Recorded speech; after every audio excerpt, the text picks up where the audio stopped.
Hello, welcome back. Survival Saturday with Johnny Tiger. Nice to be back again. I did receive a comment. I believe it was Tender Hippie that mentioned the camera was a little bit low last week. So, hopefully it's been adjusted accordingly. With my luck, it's going to be too high now. But anyway, hopefully you guys can see me. We already did our uh, exercises today. So let's talk about self-defense and survival. Today I want to talk about choking. And yes, for those of you who are familiar with Brazilian Jiu-Jitsu and Aikido and regular Judo, Jiu-Jitsu and all that stuff, you're thinking, okay, what kind of choke are we talking about? There's like a gazillion of them, literally. There's new ones being invented. You wouldn't think there's so many ways to choke a person, but there really is. And but I am talking about choking, like the most down to earth, basic choking. We human beings first back in the primeval days when it was caveman against caveman, caveman against animals, and all that stuff. Back in the good old days, when we first came out with how to choke our fellow human being to death. Yeah, very dark, right? What is the first ever choke that human beings learned and still uses today? Is this one. My hand around your throat and me squeezing until you don't move anymore. Okay? That is the choke we're talking about. Some people call it the frontal choke, some people call it the hand around the throat choke, some people call it this or that, but the, there's no complication in it. It's my hand around someone's throat and me holding on with, for dear life until that person is no longer moving.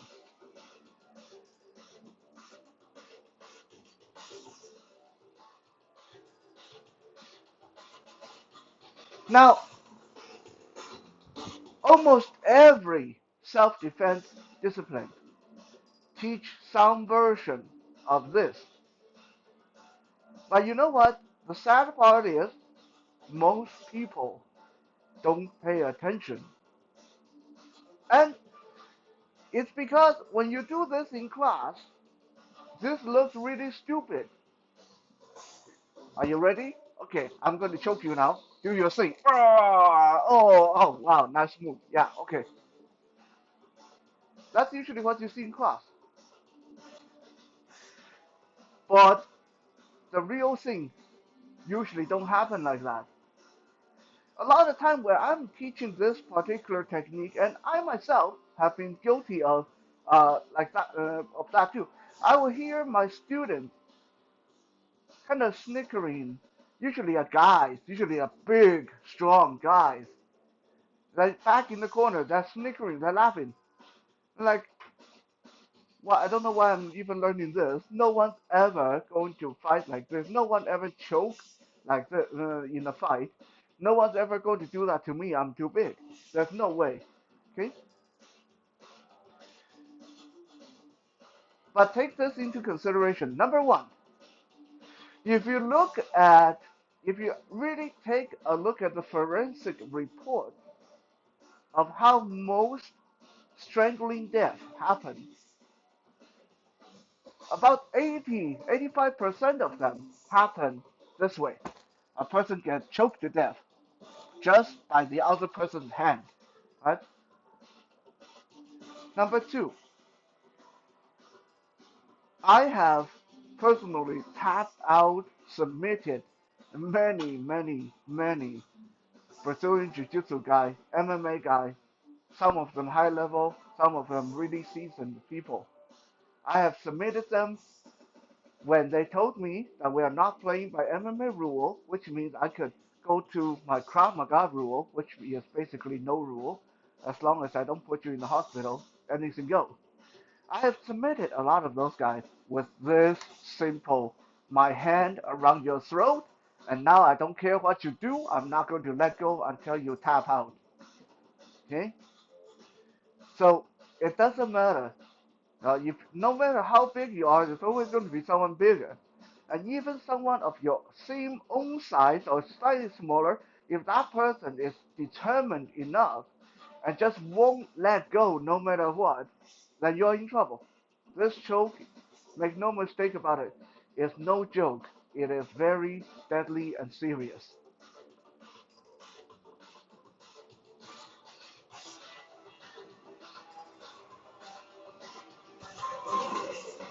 When dealing with the hand around the throat, there's a couple of things that we don't often see in classroom setting, but it is how usually it will happen.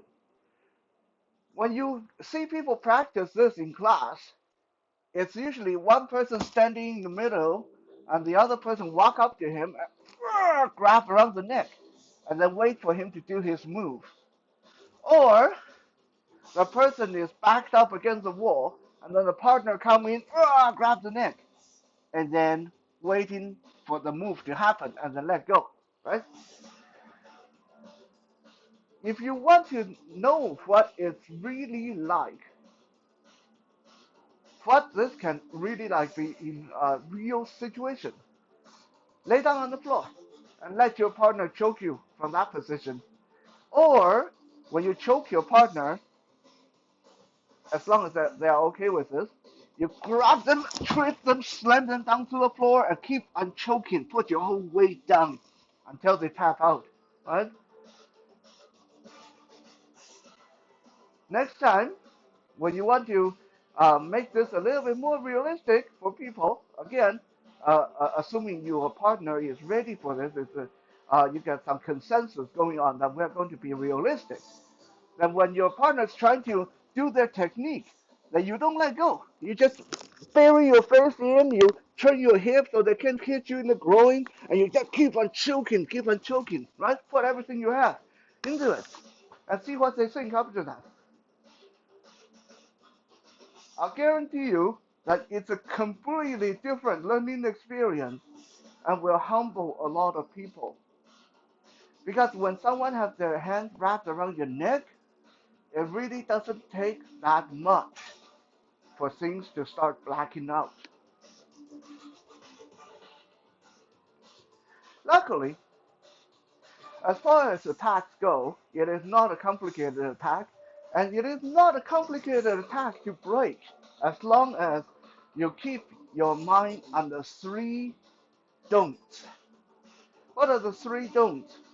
Number one, don't panic. You have time. You have lots of time. Okay? I've demonstrated this before in class and these videos. There was one episode where I down near hung myself with wires just to show you guys how long can a person resist being choked. When the choke is applied, as long as you don't panic, you have up to 20 seconds of response time. In that video that I showed, I got the noose around my neck and I even let myself hang there for like 10 seconds before I reach into my pocket, pull out a knife and cut the rope, right? I don't know if some of you remember that. That video would be under, I believe, the grappling, either grappling or basic survival playlist. Go check it out. Uh, so that is to say, you have plenty of time. 20 seconds is a lot of time for you to think, to figure out what to do. You don't need to panic. Number two, don't thrash. This is a fatal mistake that happened to a lot of people. A lot of people, even trained people, when they start getting choked, they start gagging, they started feel they can't breathe, they start thrashing, twisting, turning, straining.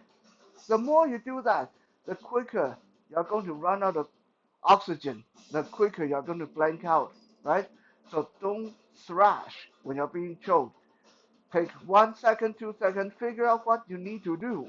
Figure out where the balance is, where the weights are, where the groin is, where the throat is, where the eyes are, where your knife is in your pocket. Before you move, and when you move, move decisively. No, none of that thrashing around stuff.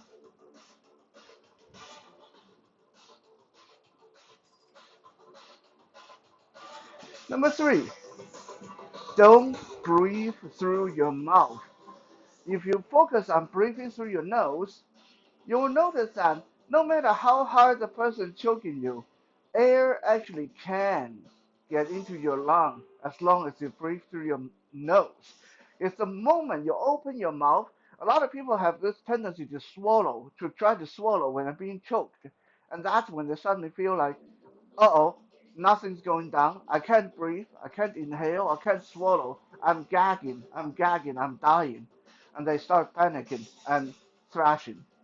Okay? So when you're being choked, remember, breathe through your nose.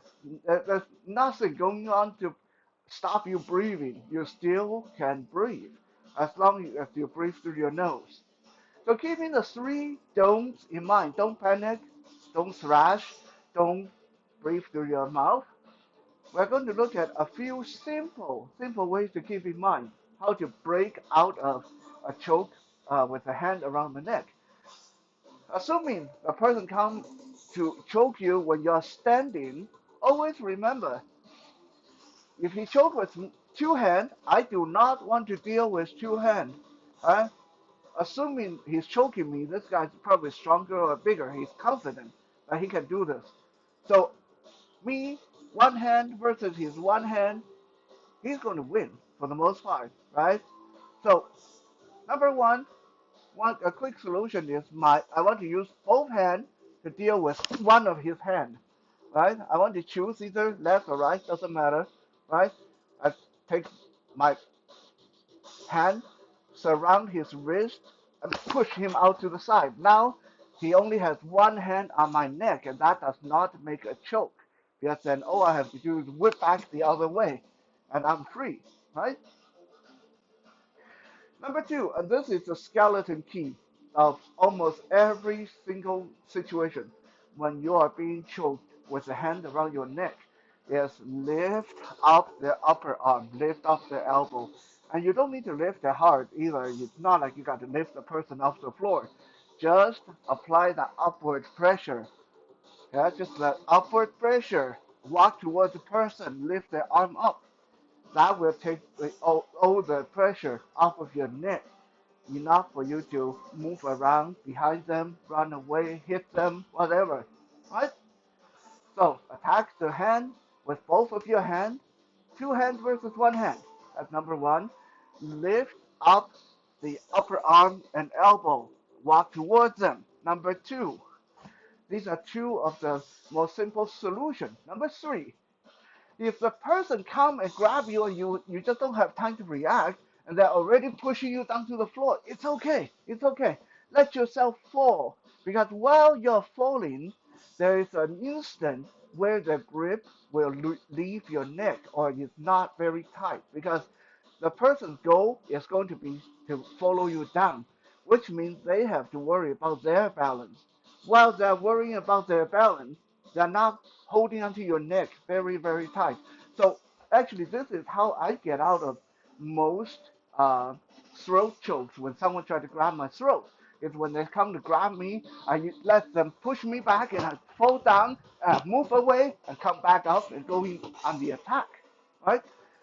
While you're falling, there is always going to be that instant where the grip loosens on your neck. And you want to capitalize on that and use that moment to move away. Number four, a good way to get out of choke is don't worry about the technical stuff. Don't worry about your whatever do, whatever don't, whatever jitsu, whatever kempo. Okay? All the techniques are good. I'm not saying that all the techniques are nonsense. But when you are really panicking, remember this one little principle. People will not continue to choke you if you hurt them bad enough and quick enough. So, for example, if the person is choking me with their hand around my neck and I try to hit them, they're going to just keep choking because it's not immediately damaging. They know they just have to hold on for 20 seconds. I won't be hitting them anymore, right? So rather than trying to do that, I am going to just jam my thumb right into the eyes or jam my thumb right into the nose or grab a handful of the groin. Okay, you choke me for 20 seconds. I twist your nuts off for 20 seconds. Let's see who wins this one. I'm sure, I bet you they will let go first, right? I can lay here and let you choke me for 20 seconds, no problem. But I bet you're not going to be able to stand there and let me twist your nuts around for 20 seconds, right?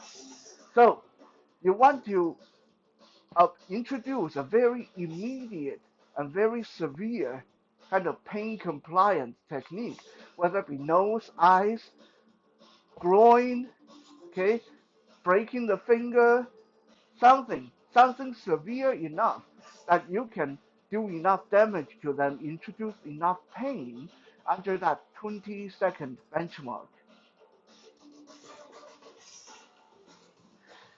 Number five. Okay, we see this one a lot in more advanced classes when people know what is coming, the person doing the choking, they'll choke you at arm's length. Now you can't reach them, okay? Especially this big guy like Bruce here. They choke you like here, you can't reach them, and you don't really know what to do with that. Okay, and let's say they're so strong that even when I apply two hands to one wrist, it's not working. I try to lift up the upper arm, it's not working. Okay, our first two little uh, skeleton keys failed. Okay, no problem. In this case, if if you find yourself kind of stuck in this kind of position, especially on the ground, okay, on foot, it's almost no problem. On foot, if they really want to stiff arm this and they stay this far away, then all I have to do is move back and to the side, okay, assuming I'm not pinned up against the wall. But even if I was pinned up to the wall, if I shuffle to the side, they will lose their momentum, okay? But if I'm on the ground, then this is tricky. So if I'm on the ground, then I want to remember I still have my leg. All it takes, and it is really this simple. If the person is putting their weight down on my neck while I'm on the ground, I take my foot and just push it against their body. Okay? I don't even have to push hard. I just put a little bit of pressure against them. They won't be able to put pressure down on my neck when I have my foot or knee anchored against them, right?